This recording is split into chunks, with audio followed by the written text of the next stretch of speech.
Stargate, a novel by Dean Devlin and Roland Emmerich. Chapter 22, Wait for Me.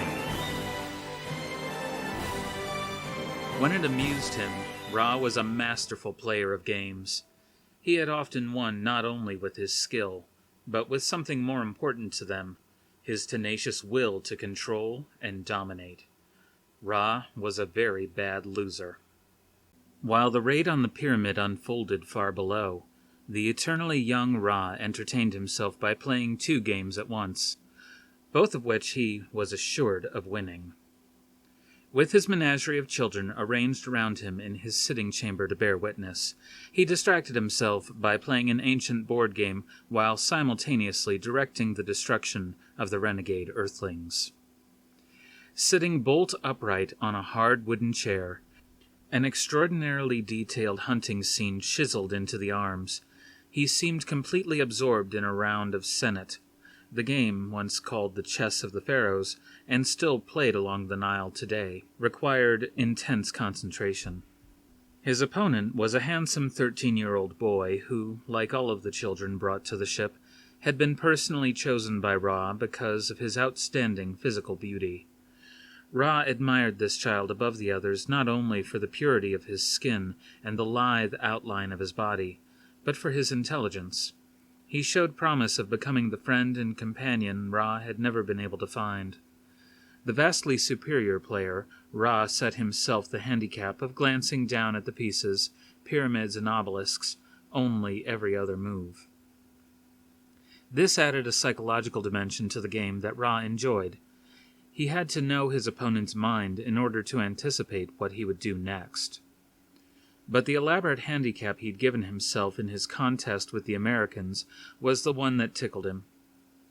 Deliberately selecting a shy, stammering child, Ra ordered her to sit on the window ledge and give him a running account of the scene at the base of the pyramid.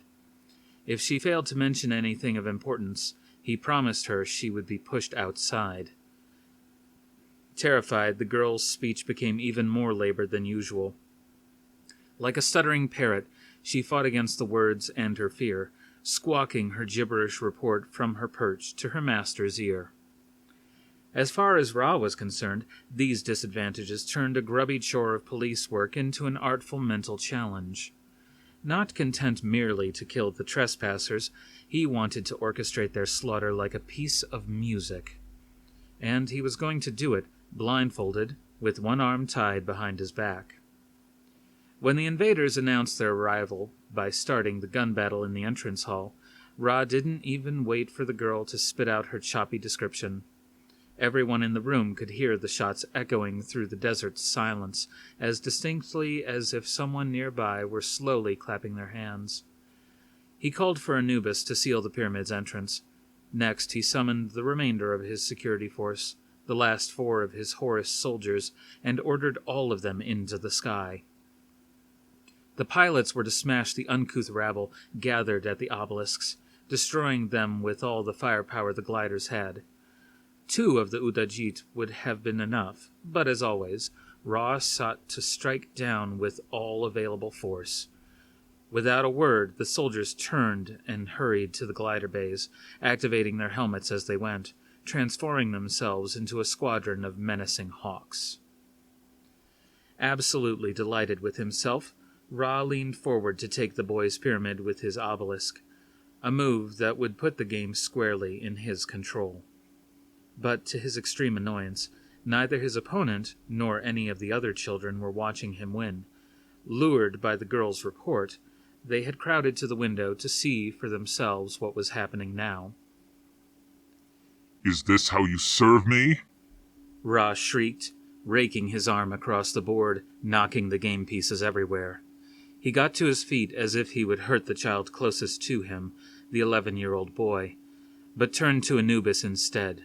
"Set the bomb and send it through now," Ra ordered. "I will make it happen," Anubis said, bowing as he moved toward the door. Turning back, he added, "or I will die in the attempt." O'Neill, carrying his last flare, led the advance toward the Stargate. Arriving at the short hallway with the pair of quartz medallions set into the floor and ceiling, he stopped short, alarmed.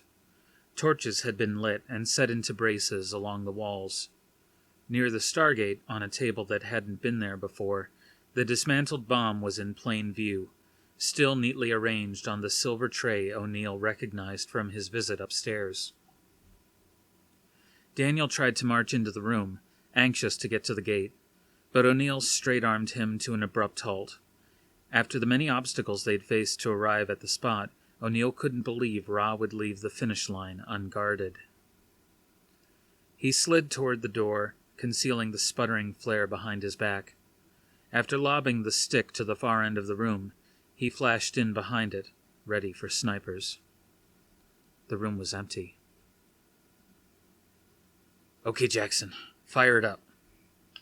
Daniel, wanting to get the hell out of there, was only too eager to oblige. He released the grip he had on Sha'uri's hand, laid his rifle down at the base of the huge quartz ring, and got down to work.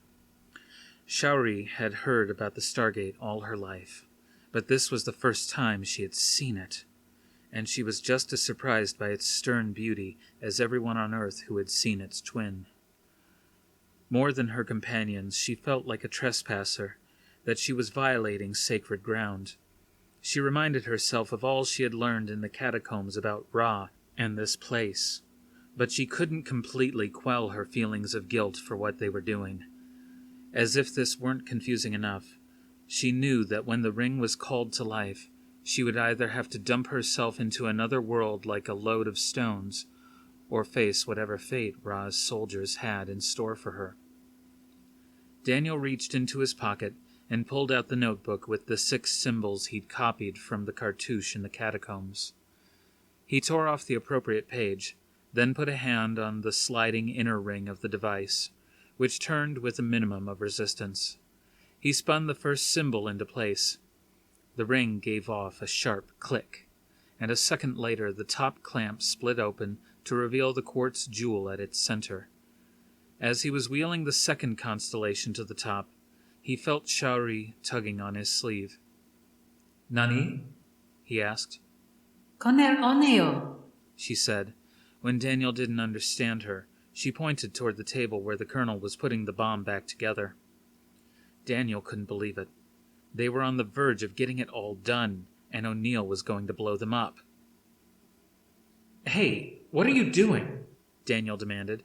"I thought we were agreed that it's the Stargate on Earth we have to shut down." O'Neill looked up, but didn't stop working. Racing against time, he wiped the sweat off of his forehead and continued to reassemble the ghastly device. "Jackson, that's exactly what I'm counting on you to do. Get back to the silo and destroy the gate." "But I thought we agreed to go back together and—" "Change of plans, Jackson." His tone of voice made it clear he wasn't going to negotiate. "I'm staying here." "You're staying what? Why? What are you talking about?" "I have to make sure this thing goes off okay. I'm completing my mission." With that, O'Neill plunged the orange key into the slot between the bomb's 2 canisters. He then pecked additional instructions into the device's miniaturized keypad. As soon as he hit enter, blinking red numbers popped up on the display panel. 12, 12, 12. "What about Kawalsky and Feretti? What about her?" he said, pointing at Sha'uri. "Take her with you if you want, but get moving." He pressed the enter key once more, and the countdown began. 11:59, 11:58, 11:57. Daniel was flabbergasted. He stood there not understanding why O'Neill was doing this. "You're running out of time, Jackson." Daniel looked at Sha'uri, then back at O'Neill. He was about to say something else when a sharp click from the next room froze them all in place. The next second, a sizzling white projectile rocketed into the room and hit Sha'uri square between the shoulders. Daniel grabbed his rifle, wheeled, and fired in a blind fury. 3 successive shots exploded into the soldier's stomach, ripping him almost completely in half. Daniel raced over to where Sha'uri had fallen near the door and cradled her in his arms. She was bleeding pretty badly and had lost consciousness. He pressed his lips against her forehead and begged the girl to hold on, to be strong enough to survive until he could get her through the Stargate to medical help. O'Neill came over to see if Sha'uri's wounds were treatable. He tried to find a pulse, but couldn't. She was already dead. 10:45, 10:44, 10:43.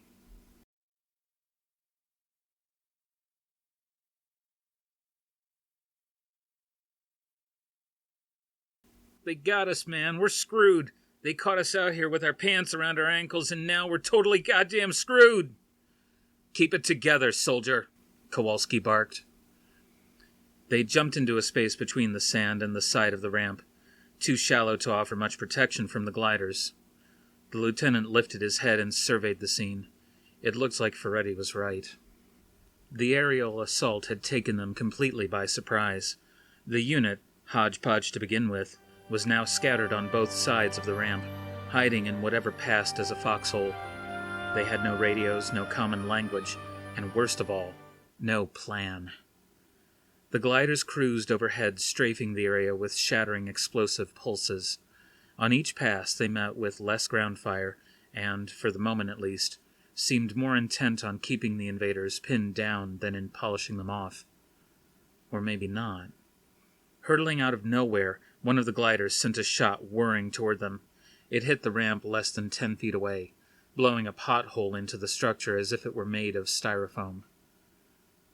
We're sitting ducks out here, man, and these guys know it. Don't worry, I've got a plan, Kawalsky mumbled absently. Plan? Feretti thought that was hilarious. We're completely exposed, under heavy visual contact fire. Our formation is broken. We're totally outgunned, and nearest available backup is pretty damn far away. Whatever you've got in mind, I'd think twice before using the word plan to describe it. Kawalsky tried to ignore the tirade. He peeked over to the edge of the ramp and looked toward where the line of quartz wagons stood between the obelisks. Okay, you want to see a plan? Watch this! He shouted. He jumped out of the ditch and hauled ass across the sand, dodging power bursts as he went. Jackson, the gate. O'Neill put a hand on Daniel's shoulder and gave him a friendly shake. There's no time.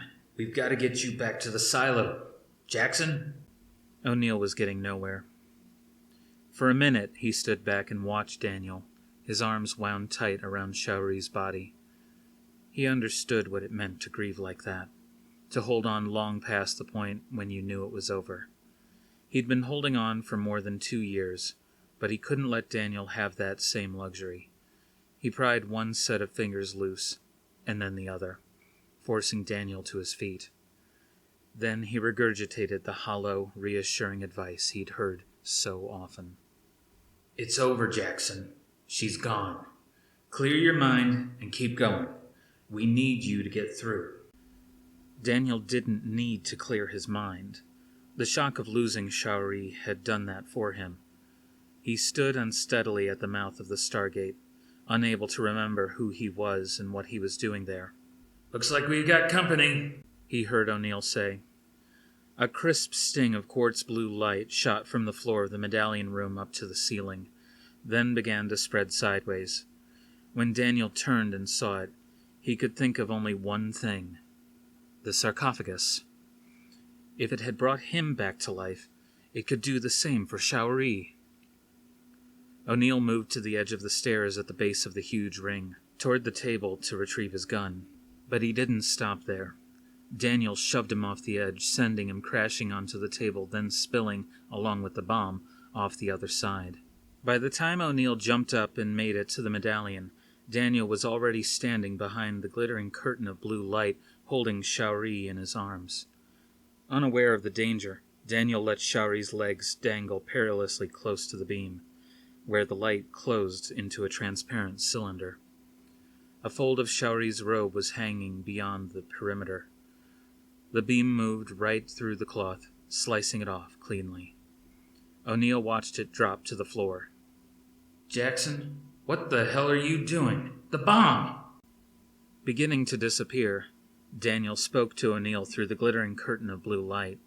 No sound penetrated the barrier, but the colonel was sure Daniel's lips made the words, "Wait for me." Then he was gone, disintegrating in an upward flare of light. O'Neill turned to check the clock. 11:08. With a smash, O'Neill took a hard shot right in the chin that landed him on his butt. When he looked up, all the short hairs on his neck sprang to attention. This was the moment he knew would come. Standing over him, poised for the kill, was the gnarled fossil he'd meditated about in the silo, the huge armored warrior with the jackal's head, Ra's champion warrior, Anubis. Somehow he needed to reach the bomb and abort the countdown to give Jackson enough time. Otherwise, Anubis would get there first and send it through to Earth.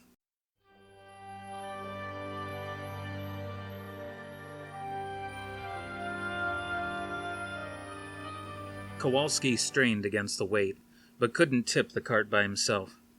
When the first two shepherds came out of the dunes to help him, Kawalsky crouched against the side of the cart and explained his strategy as quickly as he could. "First, we're going to turn this cart over. Then, we're going to go turn that one over, drag it back over here, and build ourselves a little fort, okay?" Okay, they agreed enthusiastically. Kowalski looked at them again. "You didn't understand a word I said, did you?"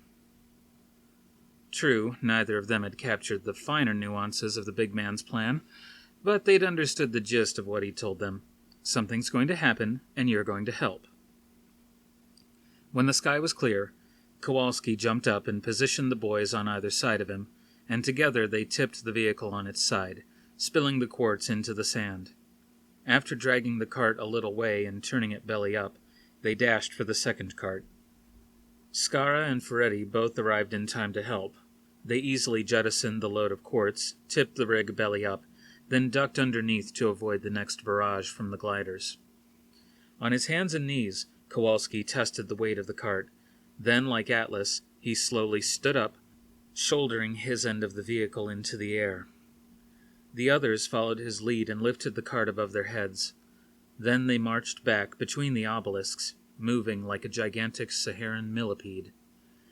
When the temporary command post had been established, Skara called for the rest of the shepherds to join them. While Kowalski and Feretti provided cover, several of the kids made it in from the surrounding dunes, dodging the gliders. "Nabe! Andani! Andani!" Skara yelled.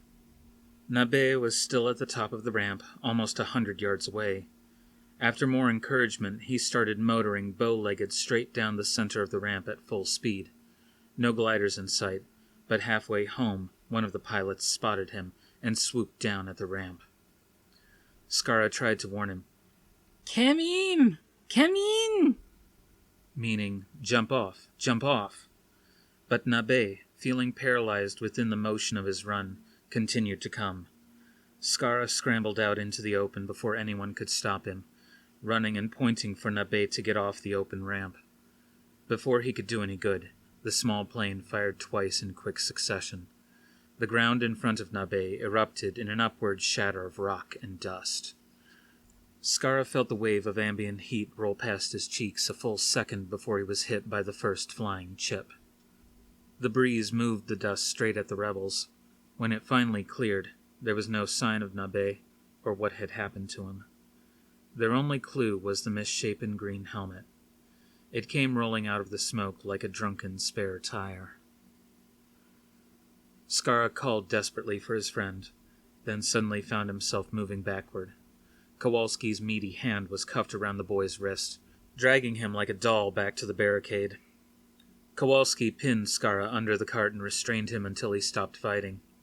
He conferred with Feretti about their options. It only took a minute to agree that they didn't have any. "Well, at least let's concentrate all our firepower at the same target," Kowalski urged, holding up the grenade launcher salvaged by the shepherds. "This baby's gotta be able to take out those toy jets." Feretti rolled onto his back and pulled 3 grenades out of his long desert robe. "Under normal circumstances, I would explain why that is not technically a plan.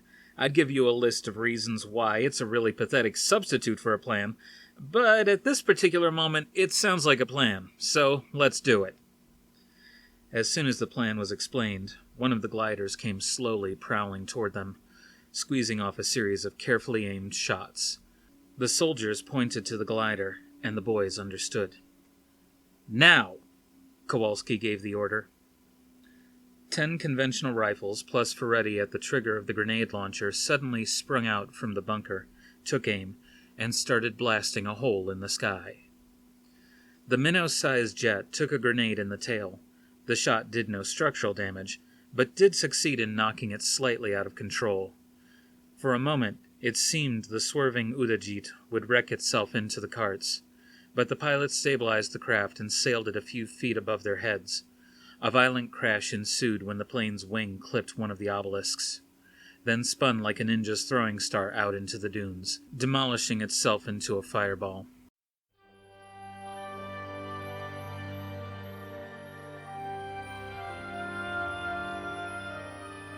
Daniel arrived in the palace standing nose to nose with the polished sculpture of the ram god Khnum.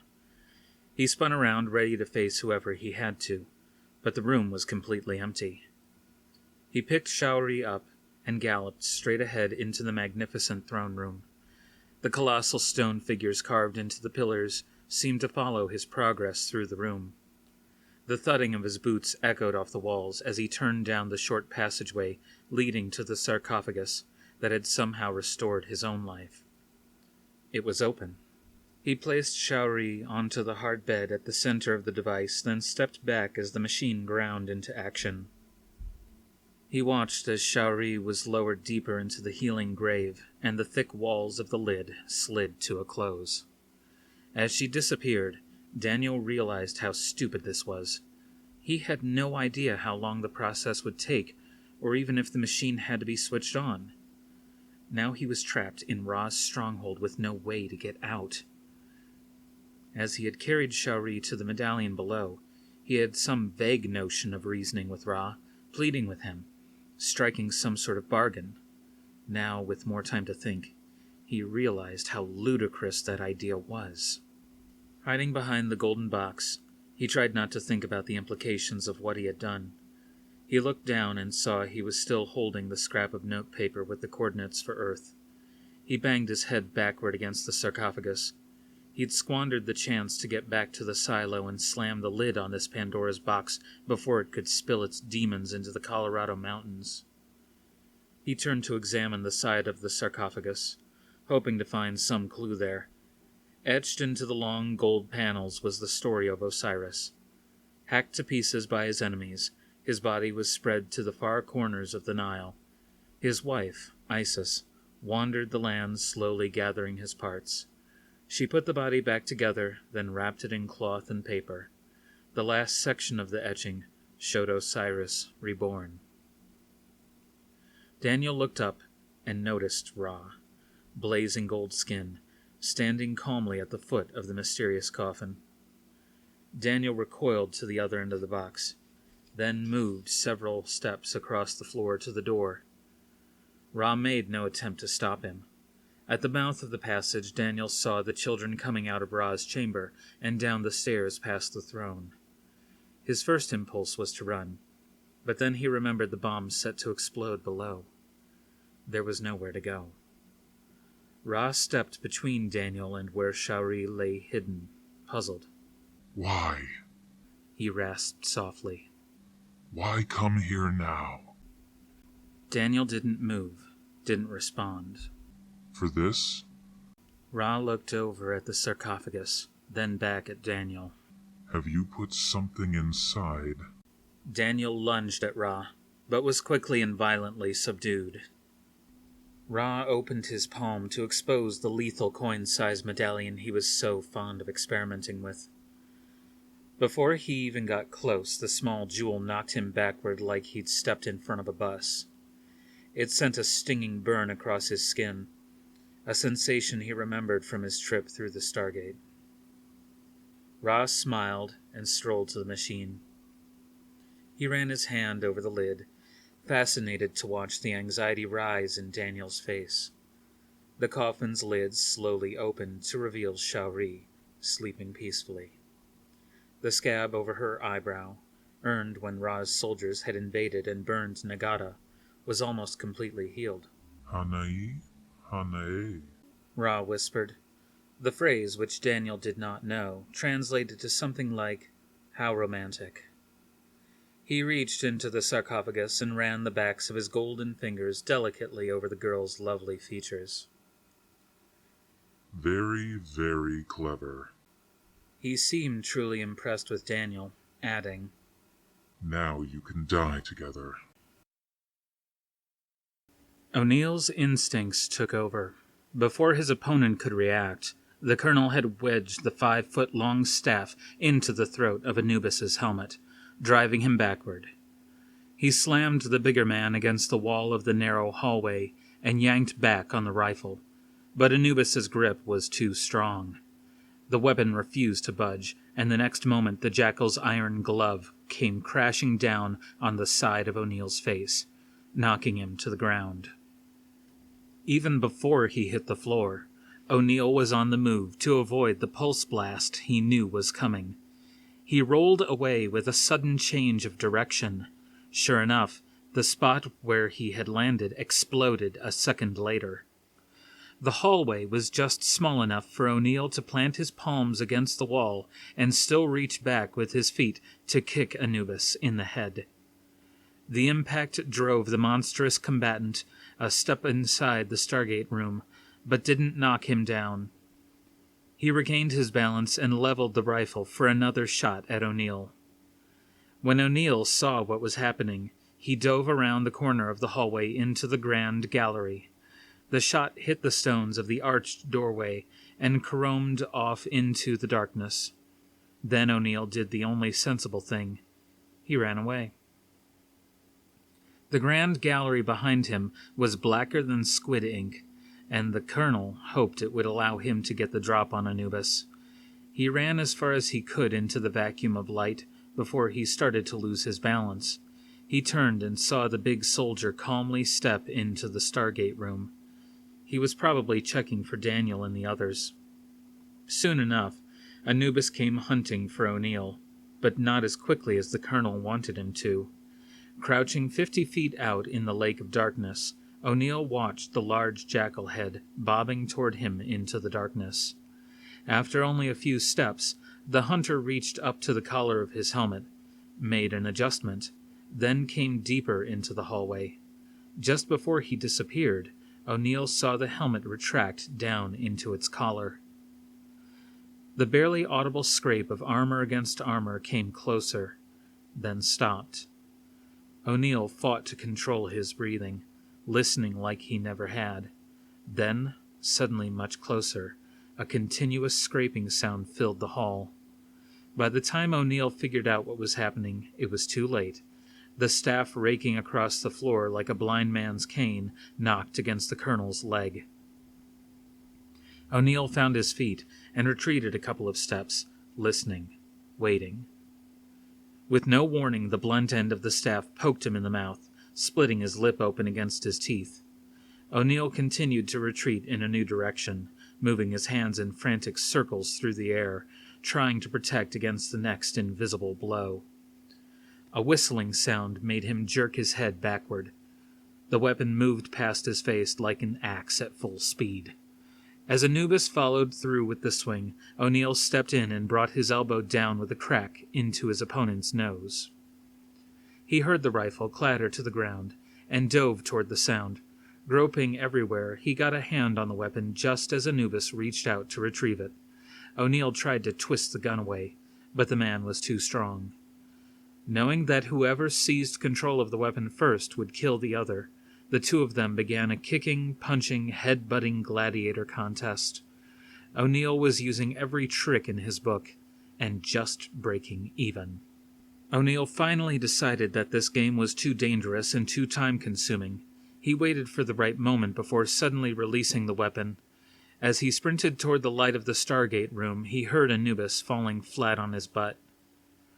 5:20, 5:19, 5:18. One of the planes came zipping around the corner of the pyramid. 500 yards away and went into an attack dive. Kawalsky locked everyone onto the plane and counted backwards from 5 real slow. No one noticed his partner skimming in low over the dunes. On the word go, they all came out blasting. The boys, despite Kowalski's crystal-clear orders, strayed several steps away from cover. The first plane suddenly banked off, leaving them open to his partner's swift attack. The spray of white pulses killed 5 of the kids instantly. Another died accidentally when one of the boys wheeled around, firing wildly. He mowed down the boy standing in front of him. Realizing what he had done, the boy fell to his knees while the more shells exploded around him. Feretti crabbed out to get the kid and brought him back inside. He was crying hysterically, the last thing anyone needed. A few minutes later, the gliders tried the same trick again. This time, instead of 1 decoy, there were 2. The second plane would come in over the dunes as before, but then accelerate over the carts and bank right to avoid the pyramid. Bad idea. The situation under the carts was so chaotic that Kawalsky couldn't communicate with his untrained fighters. They jumped into the same trap they'd fallen into for only a minute before. Feretti, however, understood what was going on. He waited for the first plane to bank to safety, then exploded out from below the cart with the grenade launcher aimed. The second pilot, concentrating on the sharp turn he had to make, never fired a shot. He accelerated over the carts just as Feretti let their last shell fly.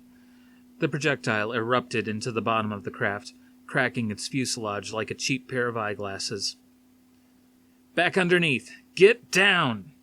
Kowalski got them herded to safety before the remaining third plane could swoop in for the kill. The broken glider continued to speed forward, straight at the pyramid. The plane raked into a vertical climb at the last second, narrowly averting the massive wall of stone as it rocketed upward. But it hit the overhanging edge of the spacecraft perched atop. The craft disintegrated in a wicked roar of fire and crackling blue light. As the flaming wreckage tumbled down the side of the pyramid, the boys jumped out once more, cheering like madmen and firing at the fireball until their guns were empty. O'Neill raced straight for the contents of the overturned table. He began searching everywhere in the jumble of captured supplies for the access card. He glanced at the bomb. 339. 338. From the doorway came the distinctive metallic click of the pulse rifle cocking to the ready position. Totally exposed, there was nowhere to hide. No time to even turn and look. Just as the shot was fired, O'Neill lifted the big silver tray as a shield. The platter's mirror-like surface deflected the brunt of the powerball, bending the shot back in the direction it came from. O'Neill stood and whipped the tray like a flying saw blade toward the door. Anubis easily stepped behind the door, but when he ducked back in for a second shot, he was welcomed by both of O'Neill's boots, delivering a flying stomp to his chest. The jackal crashed belly first to the ground. He tried to push himself up to his feet, but 2 knees landed between his shoulder blades, forcing him back down in a heap. The next moment, he felt the snout of his helmet being yanked violently to the side. O'Neill was trying to break his neck, not realizing that the quartz-based helmet prevented this from happening. O'Neill saw the long rifle laying nearby and made a decision. Without leaving Anubis's back, he reached out and kicked the rifle into the darkness of the grand gallery. He would defuse the bomb and deal with his opponent later. As swiftly as he had attacked, O'Neill was gone. Anubis stumbled up to his feet, his neck throbbing from the kick, and spun around to confront O'Neill. But he had disappeared once again into the Stargate room. Before following him inside, Anubis adjusted the scarab mounting on the back of his hand armor.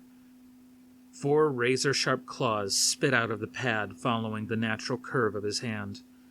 Like his helmet, the knives were made of powdered quartz, held to shape in a gaseous membrane.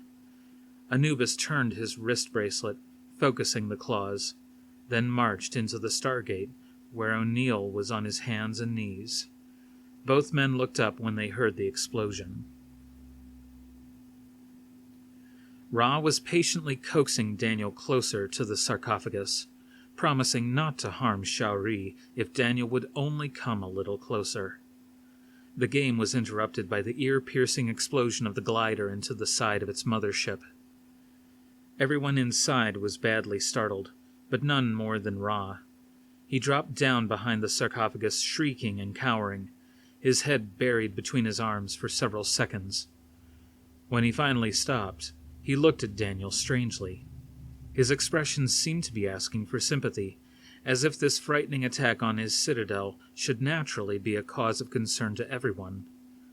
When he came away from the sarcophagus at a shuffling run, Daniel darted away to the other side of the room, but Ra wasn't interested in him.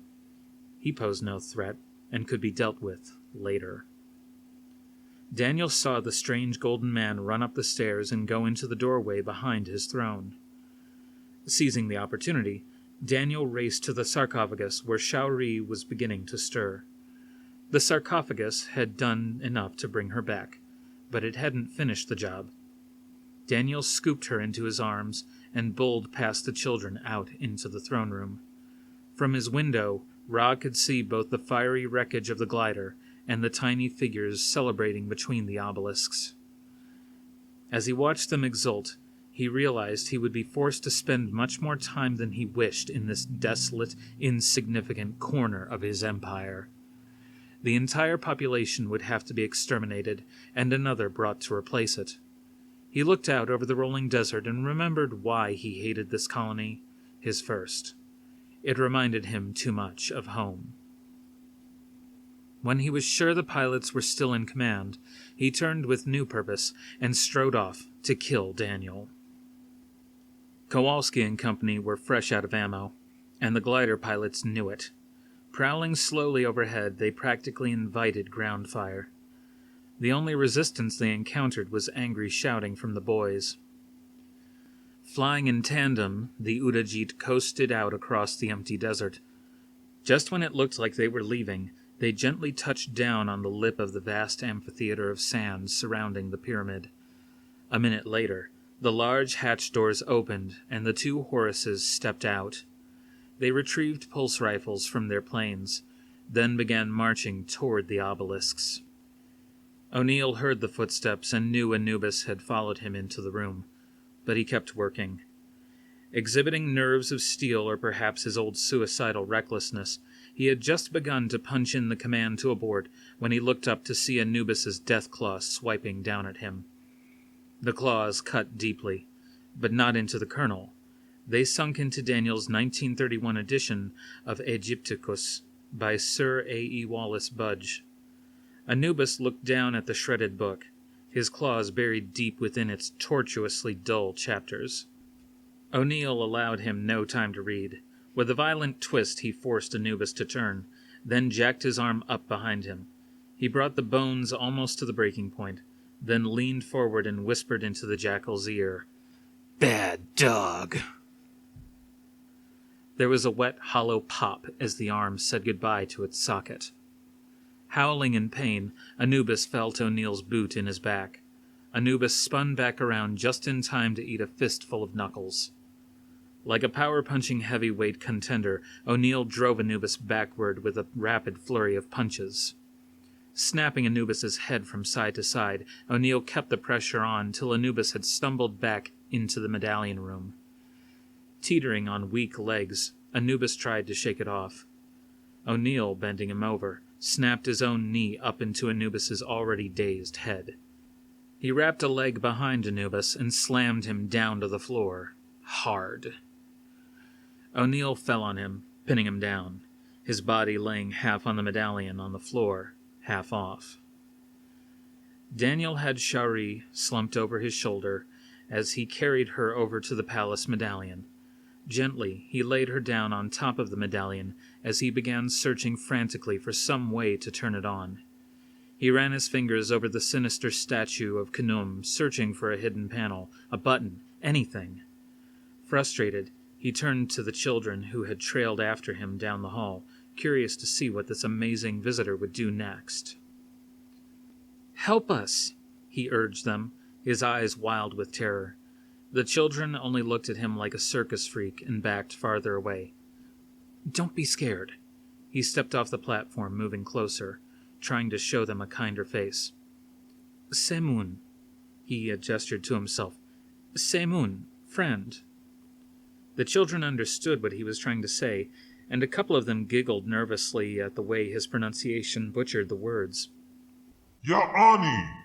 Ra's scream filled the hall. At once, the children scattered in every direction away from the spot. The time for games is over, He said, already moving toward them.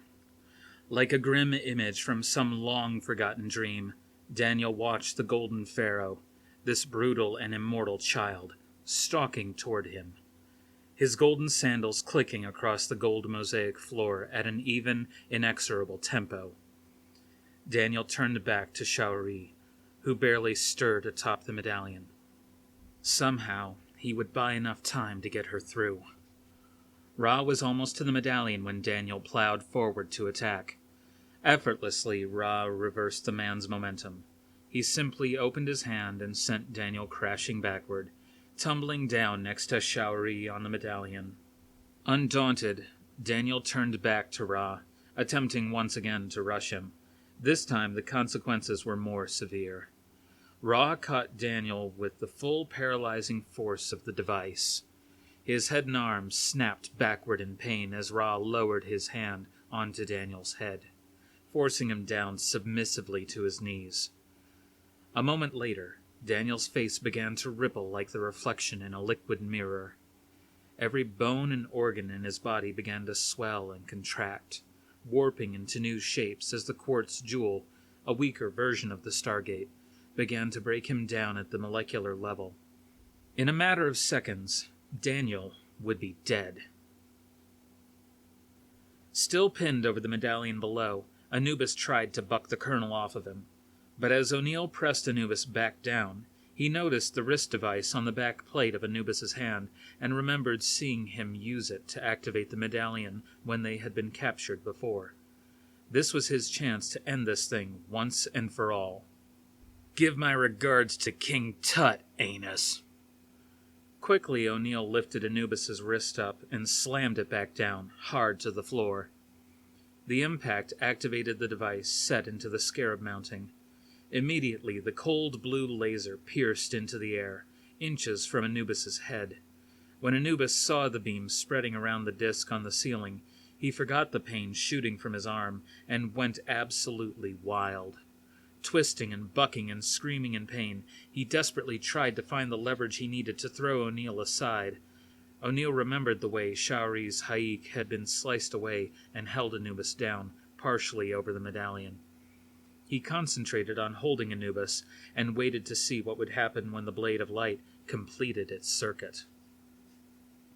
When the blue beam speared into the air next to him, Ra reacted, easing up, ever so slightly on the torture to Daniel as Ra attempted to retreat. Even through the intense pain, Daniel realized what was happening. O'Neill. He was at the medallion below, trying to show him and Sha'uri the way to safety. With every ounce of energy Daniel had left, he reached up and grabbed Ra's hand, holding it in place. Ra couldn't understand. Why would Daniel hold him there, continuing the torture? He pressed down and increased the intensity to force Daniel's hands open, but it was to no avail. Daniel held on tight. Ra was in more trouble than he knew. The cylinder of blue light was 3/4 complete. When Daniel saw how close they were, he started thinking he might win. He raised both hands and locked on to Ra's wrist. Release my hand! He commanded. Ra was so startled he'd shut his hand before trying to yank it free. Daniel's head began to clear. When he saw the laser only a foot away from completion, he tightened his grip on Ra's arm, picturing himself as a pit bull, his teeth deep into the soft part of a bone. As his eyesight refocused, he blinked up at the devil and saw something swinging from Ra's neck, the sun disk Catherine had given him for luck. When Daniel saw it, his hand shot out and snapped the disk away. ripping it from Ra's neck just as the curtain completed its arc and sealed. Once in place, the wall held Ra's arm frozen in place, held perfectly immobile. Daniel backed away, staring at Ra, who was held tight against the medallion, struggling in vain to free himself. As Daniel and Sha'uri began to vanish, so did part of Ra's arm. The beam cut a clean path through his forearm. Ra tumbled backward and looked like he was shrieking over and over again, pain blistering through the stump of his arm as he watched. In exchange, the machine delivered the freshly severed head of his one true able warrior, Anubis, the muscles in his jaw still twitching with life. Ra collapsed and began calling for help. He had to get to the sarcophagus. He knew from his experiments the machine would eventually grow back severed limbs, but it was knowledge that would do him no good if he bled to death on the floor. Again he screamed for his servants, but the children had either fled the room or were keeping themselves well hidden. Enraged by this subordination, Ra got to his feet and wrapped his arm in the folds of his golden skirt. He staggered toward the throne, shouting angrily as he went. Over and over he promised that he would severely punish all who ignored his call.